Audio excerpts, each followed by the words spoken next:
Hey everyone, it's been a while. I'm back with new stories and fresh visuals created by me in Unreal Engine 5. Make sure you stay until the end.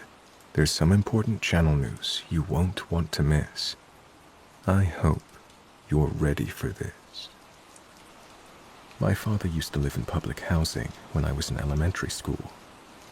It was pretty sweet actually, because about 5 or 6 friends of mine lived in the same building. It was a pretty dated apartment block. Back when I was a kid, and I'm showing my age here, RC cars were popular. One of the kids, who was more well off than the rest of us, had a little 4-wheel drive remote control car, and I absolutely loved it. We used to drive that little car through all the communal areas of our building. We would zip that car through all the hallways, down the stairs, and around the entrance where all the mail slots were. Back then, we were always discouraged from playing on the 7th floor. My parents said to stay away, and so did my friends. There was a good reason to be cautious.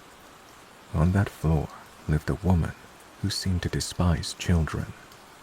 We were even told to walk past her place in silence, as she was likely to be hostile for seemingly no reason. We figured out quite quickly that if you made any form of noise in front of her place, then she would come out and chase you off. So for us kids, we saw that as an opportunity to dare each other. One afternoon after school, we were playing with the RC car, and one of my friends mentioned driving it past the crazy lady's apartment on the 7th floor. Well, all my friends were really enthusiastic about doing this, but I was being a bit of a chicken, if I'm perfectly honest. I didn't want to get into trouble with my parents. So the owner of the car revved up that little remote control car and drove it past the lady's apartment. They all bolted after the car, but I was still feeling a little reluctant to join in, and this proved to be the biggest mistake I made that year. Maybe ever, actually. I was jogging along behind my sprinting friends. They were laughing and screaming, and just as soon as we passed her door, it shot open and she came charging after us. I think I would have gotten away from her if the kid in front of me was moving a bit quicker. He stooped to pick up the car, and that was when I felt her hand land on my shoulder. That hand swiftly moved to my wrist, and then my wrist was pulled upwards behind my back in a painful jolt. I was caught. I was terrified. I couldn't move because I was restrained. I doubt I would have been able to move either, because I was experiencing true fear for the first time in my young life.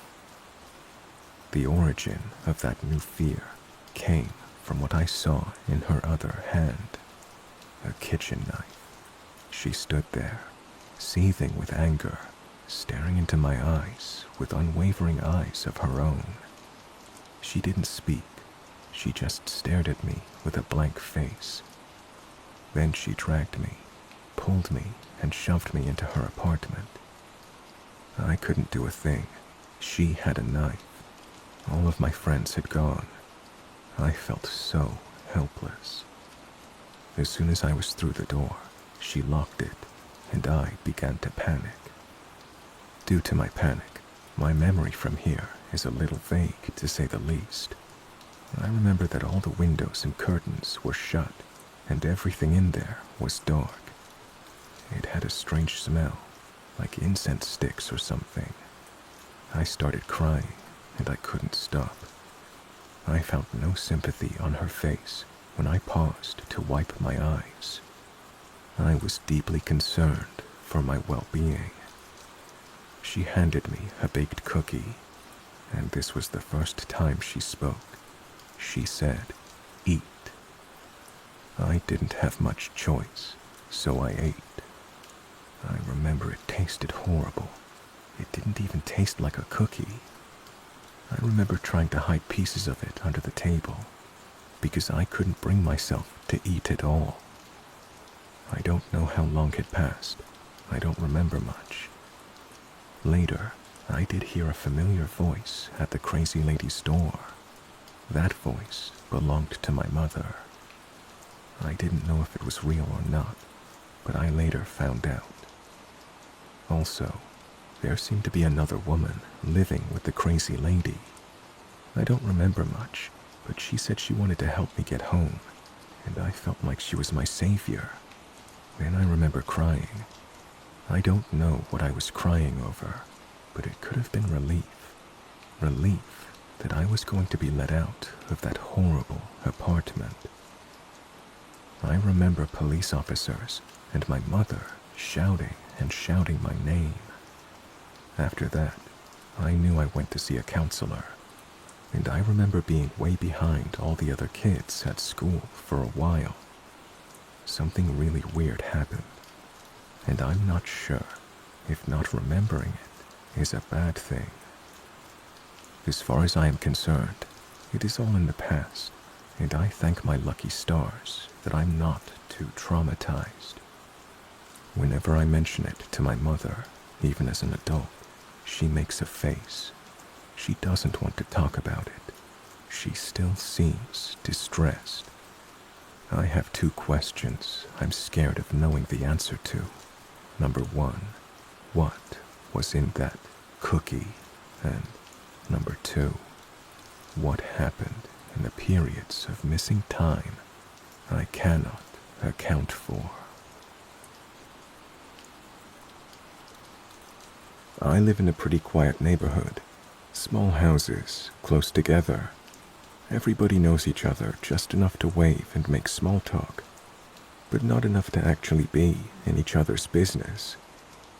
The family next door moved in maybe a year before I did. Nice enough, young couple. 1 kid, and a boy who's around 7. He's one of those kids who talks to everybody, not in an annoying way, just very open. If you're outside watering plants or getting the mail, he'll come over and tell you something completely random about dinosaurs or school, or whatever game he's into that week. A few days ago, I was by the mailbox while he played in his yard with a small plastic basketball hoop.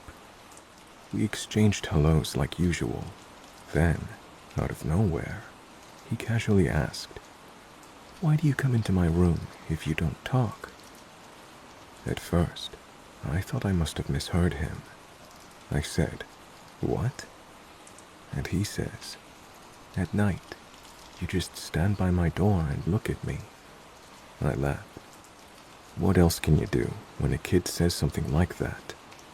I figured he probably had a dream or was mixing me up with someone on TV. I said, "That's not me.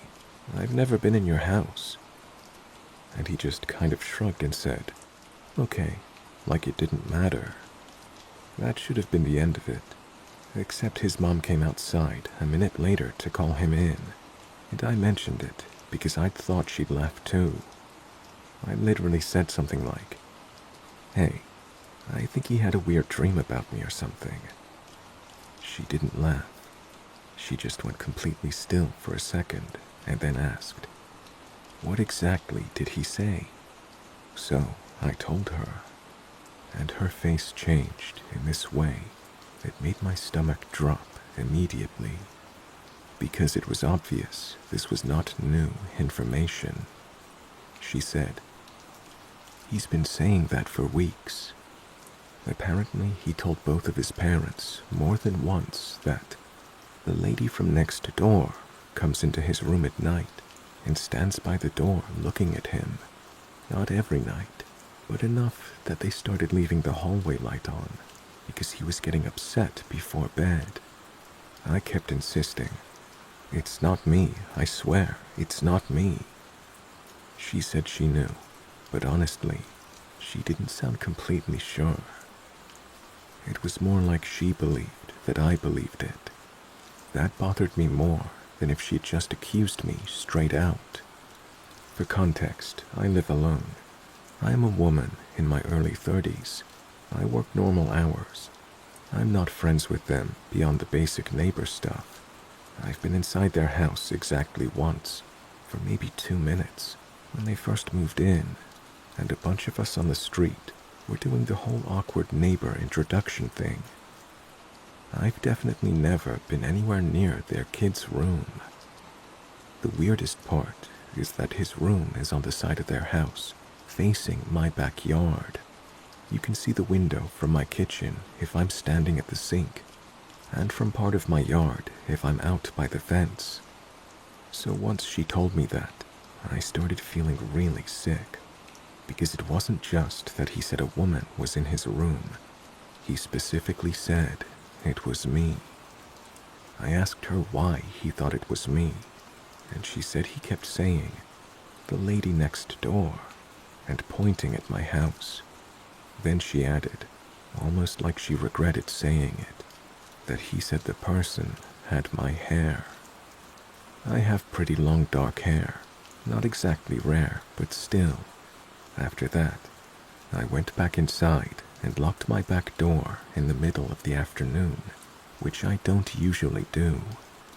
That night, I found myself looking out at their house without really meaning to, not in a creepy way, just because I suddenly noticed how our homes lined up. It felt like I was seeing the layout for the first time.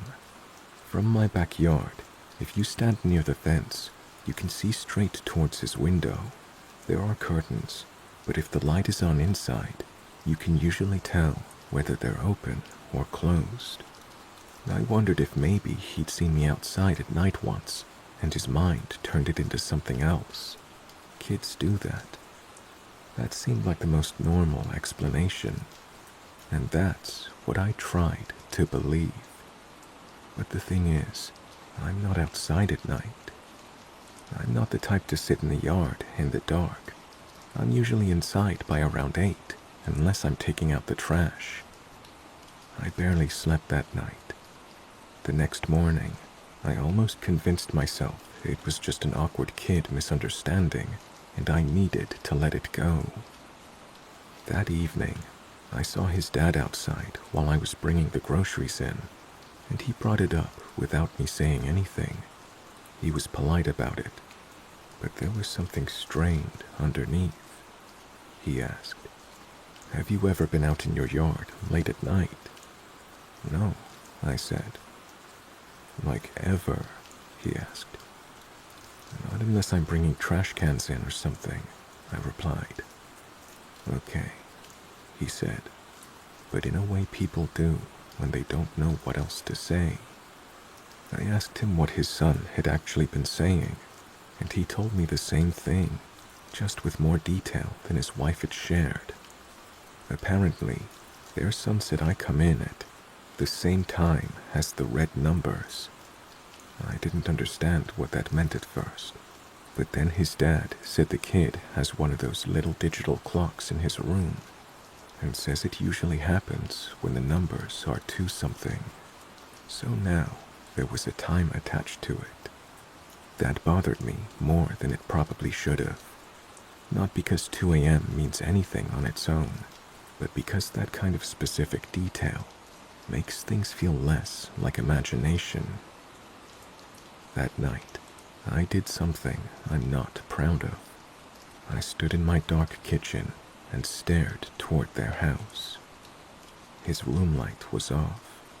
The rest of the house was dark too, except for a lamp downstairs. Everything looked normal. I told myself I was being ridiculous and went to bed. Then sometime in the middle of the night, I woke up for no reason. Not from a sound exactly, more like that feeling when your body wakes you up before your brain catches up. I checked my phone, and it was 2:14. I was wide awake instantly. I lay there for a minute, listening and feeling a bit silly. Then I heard it, from outside, a soft metallic sound, like the latch on my back gate. I sat up in bed and listened harder. Nothing. I got up and went to the kitchen, but I didn't turn the light on. I just stood there, looking out through the glass over the sink. At first, I didn't see anything. Then, I saw movement near the fence line between my yard and theirs. Just a shape, person-sized, still for a second, then shifting slightly. I actually froze. Not dramatically. I just couldn't move for a few seconds because my brain was trying to make sense of it. Then, the shape moved again, and I realized it was on their side of the fence, not mine. I couldn't see a face, just someone standing there, partly turned toward their house, toward his window. I stepped back so fast, I hit the counter behind me. A second later, when I looked again, the yard was empty. I don't know if the person moved or crouched down or what. I just knew I couldn't see them anymore. I didn't go outside. No way. I stayed up until morning, with every light in my house on. The next day, I went over and told the parents what I saw.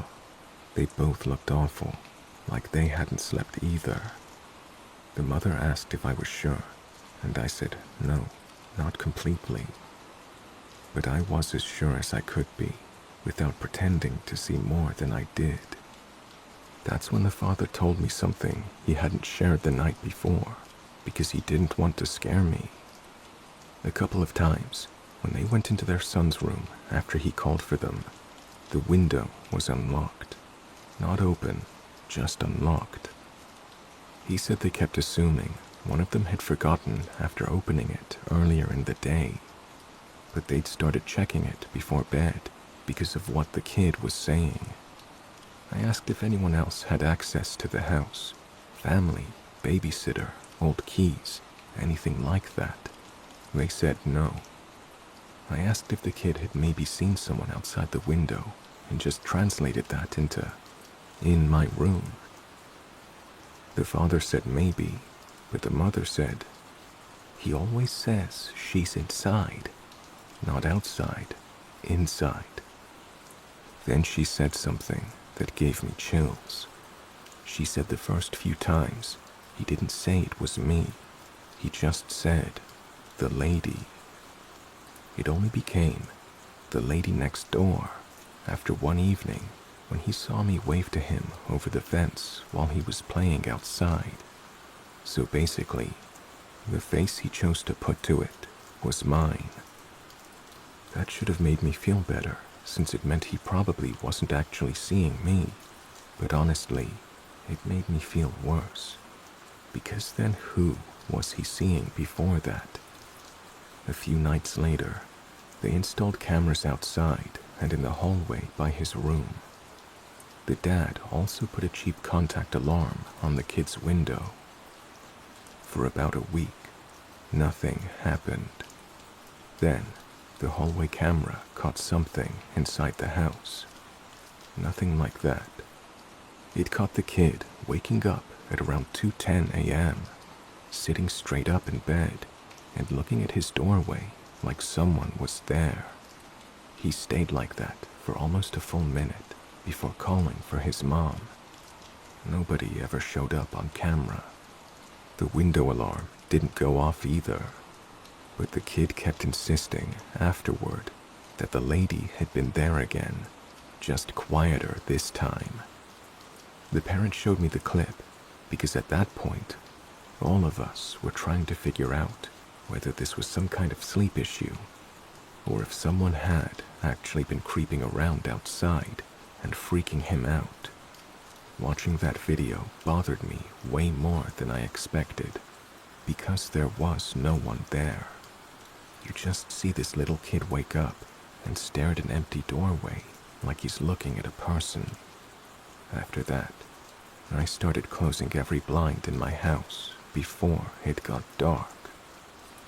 I also put a motion light in my backyard. Nothing really happened after that, or at least nothing concrete. The kid still occasionally said he saw the lady, but less often. The outdoor camera caught a raccoon one night, and one of the father's co-workers cutting through the side yard another time, but nothing that explained the whole thing. I ended up moving a few months later for unrelated reasons, and I almost forgot about all of this. Then last week, his mother texted me out of the blue. All it said was, "He stopped talking about her after you moved." That was it. No follow-up, nothing else. I know there are normal explanations for most of this. The kid having vivid dreams, seeing someone outside once, or just attaching my face to it because I'm the neighbor he knows best. Maybe someone was sneaking around the yard, which is worrying enough. But I still think about standing in my kitchen at 2:14, looking out at that shape by the fence.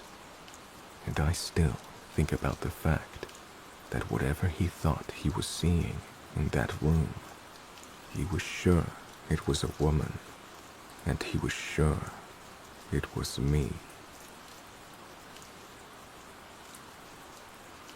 This happened recently, but enough time has passed for me to feel okay about talking about it. I was a student when this went down, and I was a pretty shit student at the time. I spent most of my academic years gaming online, ignoring my university classes. I would play from morning until night. What a total waste of time, huh? I was completely glued to my computer's monitor. I was barely aware of my surroundings. I would look up, and I'd see the first light of morning without realizing a night had passed. I knew I would probably have to repeat a year, but for some reason, I just didn't care. If I was going to repeat a year, I was going to have fun doing it. There I was one night, no different than any other, computer mouse clicking away, gaming, when suddenly the doorbell rang. Like most apartments, my one had a doorbell down below on the street, which connected to my room. When someone comes, they'd press the doorbell, and then I'd buzz them in, and they'd head upstairs. It's a pretty common setup, right? On that night, the doorbell rang at 2 a.m. I only noticed the time because I had to pause my game. I thought about going over to see who was there, but I hesitated. The first thought that came to my mind was that it would be a pain in the ass to leave the game. Not who the hell would be ringing the doorbell so late. When I thought about the latter, I realized that a late-night unannounced visitor wouldn't probably be someone I'd like to deal with. So I ignored the doorbell and carried on with my game. I thought that whoever was out there would give up after about 5 minutes or so and go home. Anyway, this person's persistence surpassed my expectations. They rang the doorbell continuously for over 10 minutes. I had no idea who would want to see me this bad in the middle of the night, so I kept on ignoring it. It pissed me off. Have you ever heard a doorbell repeatedly ring for 10 minutes straight? Finally, the doorbell stopped ringing, and I thought that was the end of that, but boy, was I wrong. Before I knew it, I could hear something outside my patio doors. I lived on the ground floor. I could hear the sound of feet rushing around out there. There was someone out there, and now they were leaning against the frosted glass and attempting to peer into my room. I barely had a second to think about what to do when I heard, "Ah, so you are awake. Get out here." It was screamed with such rage. I knew the owner of that voice was a female. She seemed hysterical. She started hammering on my windows. I had no idea who she was. Despite my curtains being drawn, I guess there was enough light spilling around the edges for her to realize that someone was home and awake. I really began to panic now. I didn't know what to do. I knew that this person wasn't just going to give up and walk away anymore. We were past the doorbell ringing now. While she was blasting her hands against my windows, I tried to think about what to do next. I thought that the best thing I could do for the time being be to leave the room. For some reason, I ran up to the roof of the apartment building. I can't tell you why I did this. I was panicked, sleep-deprived, and honestly pretty terrified. I wasn't thinking straight. I just needed to get away from that woman's screams and that horrible banging sound. Once I got onto the roof and I'd composed myself, I called the police. This is where you're all going to think I'm such an idiot. The police told me they would be there in no longer than 10 minutes. So I decided to go back down to my room to get a look at who was down there. For some reason, I felt the need to see that woman's face. It's such a stupid thing to do, now that I think back to it. But at the time, I just couldn't help it. I got back down there, presumably fueled by adrenaline, and I couldn't get my door open. Something else was wrong. It didn't sound as if she was outside anymore. I pressed my ear to my door and realized that the woman was in my room. I could hear her laughing and going wild in there. Immediately, I returned to the safety of the roof. Since my room no longer felt safe, the roof was all I had left. While I was up there, I heard the police arrive. I went downstairs again with my keys at their request and unlocked my door. Then I swiftly darted behind a police officer. With the door now open, I could see the woman in my room running rampant. She looked so angry. Her hair was unkempt, and she just glared at us in such a horrible manner. She was shouting someone's name that wasn't my own. Like they say, humans are scarier than any ghost story, and she petrified me.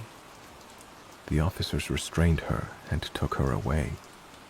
I had to go to the police station to make a statement, but before I did, I took one look around my apartment and saw that everything was destroyed. There was glass smashed everywhere, plates, my TV, everything. The most devastating thing was to see my PC there in ruins. No more games.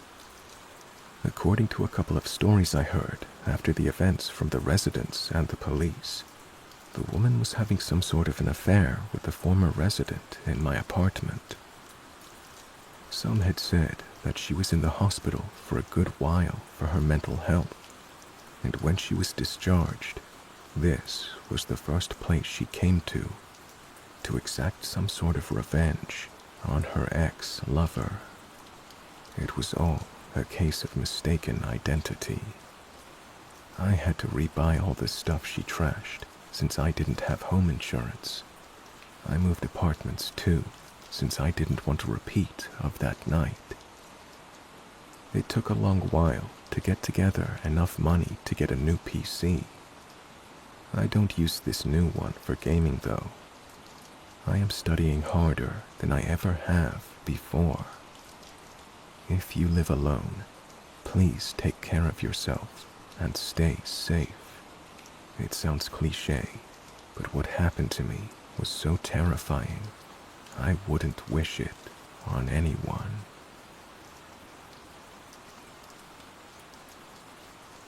This happened to me last December. It's the most frightening thing that has ever happened to me. I began living alone last summer. I managed to get an apartment pretty close to my parents' house. It was in a 2-story building.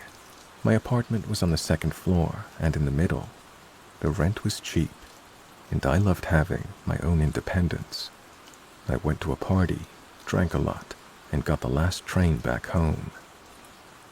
I arrived at my station and started walking home. The thing about the area I lived in was that it was a little shady. It's probably somewhere you don't want to be walking around alone at night. There are lots of alleys. I didn't really mind though, since my parents lived close by. I remember I was stumbling along in my tipsy state, searching in my handbag for my keys as I drew closer to my apartment. I was only about 30 meters away from my apartment when I heard something strange. It sounded like there was something continuously banging against something. Had it been the afternoon, it would have been easy to imagine that this sound would be a construction worker or someone doing DIY. But at night, it was odd, and it was getting louder the closer I approached the apartment block. I went up the stairs, and when I turned the corner, I froze in horror. In front of my apartment, there was a woman. She was banging at my door with her fist in a monotonous rhythmic pattern. I could instantly tell that there was something wrong with this person. She looked like a ghost. She looked so pale, exhausted, and frightening. I felt like running off back to my parents' house. I didn't want to tangle with that woman. I stood there, shaking for a few horrible moments, with my keys in hand, and then I heard them fall to the floor. As soon as my keys hit the ground, the strange woman stopped her rhythmic banging on my door. I froze. I couldn't pick up my keys. I couldn't take my eyes off her. She turned her head towards me slowly, and the only thing I can remember after that was the sound of my own footfall coming back down the stairs. I ran as fast and as far away as I could. Finally, I stopped in front of a nearby convenience store. I guess I must have dropped my cell phone while I sprinted. I asked to use the one at the convenience store. I don't think I was capable of walking down any more dark alleys or countryside roads in search of a phone booth. The police came and they went to my place. My keys and my phone couldn't be found, unfortunately. But on the upside, there were no signs of intrusion to my apartment. I stayed with my parents that night. I arranged for the locks to be changed, but I didn't feel like moving back in there. The threat of that woman coming back was too much for me. I don't know what that was, but I don't ever want to see that woman again. When I think about her, I can't help but shudder. I was too scared to try and call my cell phone to try and figure out where it was. I got my mom to do it. She called, but no one answered. I stopped the service to that phone a day later. I didn't like it. I didn't want to go back to that apartment. I moved in with my parents, but there was an issue. My parents have a cat, and I have a parakeet. Like I said before, it was a good job my parents lived so close by, so my parents could go back and forth to feed the parakeet. We can't keep this up forever, though. I don't know why, but I feel like that woman has a grudge against me. Hey everyone. This one is more of an urban legend than a true story, but they say there's truth in urban legends, don't they? Let me know what you think if this happened to you. I am a psychiatrist by profession, and I'm often asked about my experiences with patients, and when I tell people this experience, they always encourage me to share it with the web. And since this doesn't include a patient as such, I feel as if I can share it.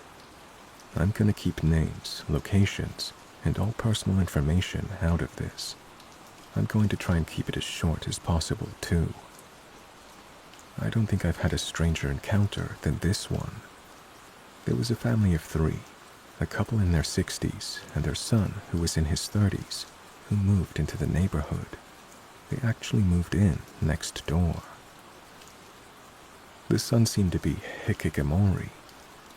If you are unfamiliar with this term, it basically means socially withdrawn. It's an extreme avoidance of social contact. It seems to be more common in adolescent men. So the son was socially withdrawn and was seldom seen. The word got around the neighborhood and reached my ears that this was the case. I personally didn't even get a chance to meet him. I guess they moved to my area to try and get the sun back into the groove, so to speak. I think it didn't work because no one ever saw him. He apparently didn't even leave his room anymore. I know this because I live next door. I could hear the mom yelling at her son to get up and come out of his room. I used to see her around the neighborhood, and she looked as if she was getting more and more tired every time I saw her. About half a year after they moved in, I got a knock at my door. I went and answered it to see the father from next door stood at the doorstep looking glum.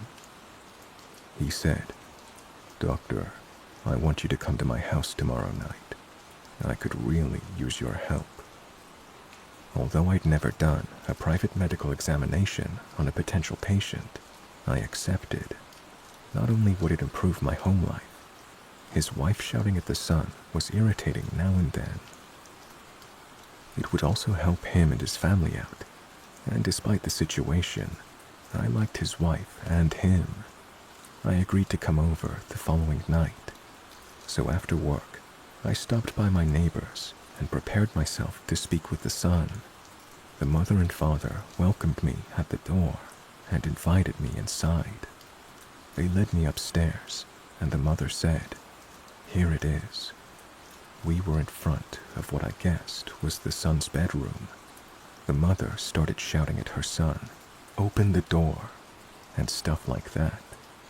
The father then just opened the door. The mom yells at the son again as we go into the room. "How long have you been sleeping? Get up and do something with your day." She throws back the covers, and the sight I saw nearly made me hit the deck. There was a faceless mannequin lying in the bed. It had no clothes on it. The father then turned to me and said, "It's my wife I want to talk to you about. She cannot accept the loss of our son." This all started about a year ago. I'm a 23-year-old female. I live on the second floor of an apartment complex and have lived here my entire life. The building is mostly comprised of families with young children and married couples. A lot of the families have lived here as long as my family have, so everyone knows each other pretty well. There is only one apartment unit that isn't occupied by a family, but rather by a pair of brothers who keep to themselves. One day, one of their sons, around my age, appeared out of the blue. He was strange right off the bat. He would always wear a sweatshirt with the hood up and would run through the apartment complex to get to his apartment.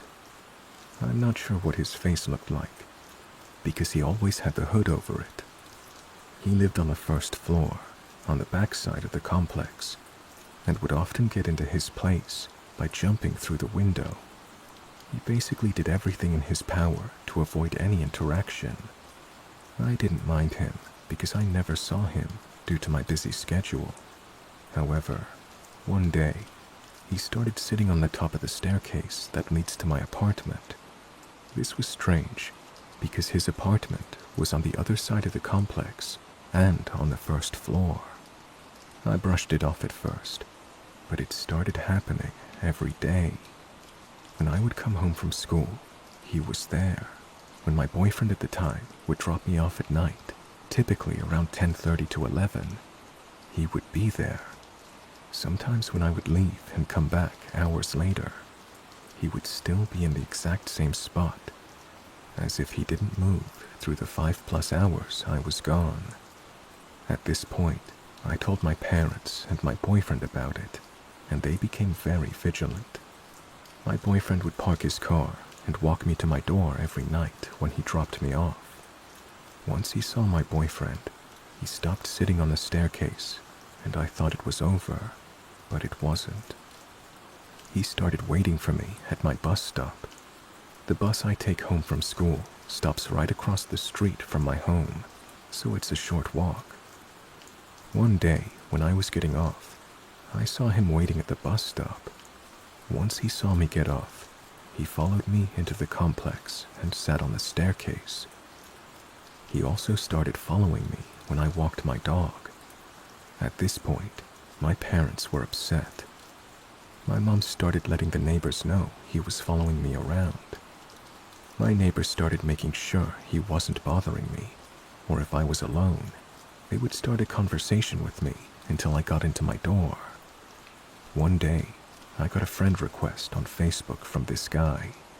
Mind you, he had never spoken a word to me, so how did he know my name, let alone find me on Facebook? My mom tried talking to his father, but they would never answer the door when my mom knocked. I was thinking, it couldn't possibly get any worse, right? He seemed harmless, so I wasn't too worried. I was wrong. One day, when I returned from my boyfriend's house, my mom told me she had something to tell me, but she didn't want me to get spooked. She proceeded to tell me that when she was walking towards the kitchen to get a glass of water, she saw something in the tree move. If someone were to climb the tree, you could see into our apartment. Well, guess what? When my mom took a closer look, she realized my neighbor was sitting in the tree, looking straight into the apartment. My mom called my dad over, and when my neighbor saw my dad, he jumped out of the tree. At that moment, I felt that my peace was stolen from me. We filed a police report, but when the police went looking for him, he was gone. It turned out there were snack wrappers and a blanket hidden between the branches of the trees. The police suspected that wasn't the first time he was up in the tree. I couldn't help but wonder how many times he saw me walking around without me having any idea. It's been about 6 months, and I haven't seen him since. His father still lives in the complex, but there's no sign of him. The police haven't been able to find him, so I have no idea what happened to him. But I hope we never meet again. It's been a while, guys. I've been taking some time to figure out the next steps for the channel, especially after the demonetization. Right now, the narration community is being hit pretty hard, and a lot of channels like this one have been affected. There's J Nightmares, Chilling Tales for Dark Nights, Campfire Tales, Hong Kong Horror. Because of that, I cannot continue with the traditional black screen format here on YouTube, so I've had to adapt. I had, and I want to emphasize had, an enhanced partner manager, which is, I guess, one tier above partner manager. And they were able to discuss the situation with, I guess, someone else who was more in the know. And all we could get from that was that black screen was not enough. Reddit stories were not enough. So I've had to adapt. Going forward, I'm building custom visuals for each episode using Unreal Engine 5. That means designing environments, setting up shots, and rendering everything. It's a much more time-intensive process, but it allows me to keep bringing these stories to you. I know a lot of you love the black screen videos for sleep, and I haven't ignored that. You can still listen in audio-only format over on Spotify and Patreon. I've also had to make the difficult decision to unlist the black screen catalog while I work on getting the channel monetized again. It kills me to unlist everything, but in order for me to be monetized, to get paid, to do this as a job, and to keep bringing the content to you guys, it's sadly what I have to do. The best way to support the channel is to head over to Spotify and start listening to the content on there, following me over there, and engaging as well through the comment system. Spotify is the place that saved my ass. If it weren't for that, I more than likely would have had to put the channel down and pursued another career. So if you can, head on over and check the content there. It helps the channel more than you know. And to get the message out there to more people, like, share, and drop a comment. So while I have to unlist the black screen videos, it should mean that I can continue making you guys content. I'll be putting more focus into visual episodes here on YouTube. Let me know how you're finding them and whether you prefer a darker, more minimal look. So, thanks for sticking with me. I truly appreciate it. And as always, like, share, and drop a comment. I'd like to hear how you've been.